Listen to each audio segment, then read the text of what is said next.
When I grab low on the sleeve, my intent is to cut this hand off the gi. Right now though, if he grabs really tight, it's going to be very difficult for me to just adjust and cut this hand, because my hand is not in an optimal cutting position.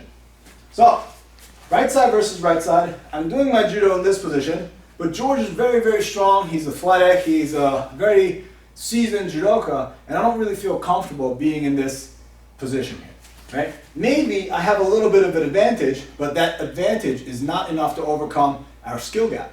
So, I'm going to look to cut this hand off completely.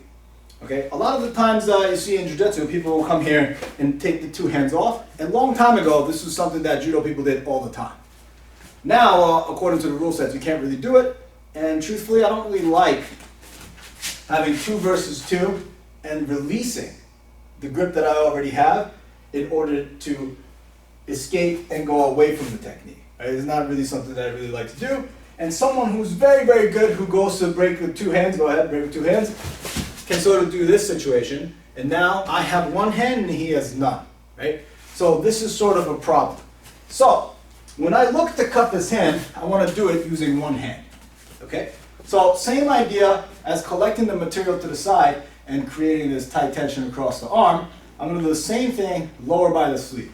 And I go across, make this handle, and then I pin so that there's this tight band across the wrist, and now I'm going to look to cut. Oh, it doesn't come off. Right? So, shoulder roll position. So now I'm in a little bit more of an optimal pushing position. Okay? Before I was pushing up here, now I'm pushing down here in a stronger range of motion. Right?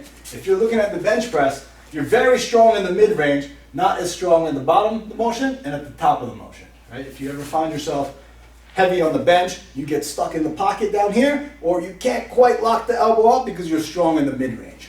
I want to put George's hand in the mid-range where I'm the strongest.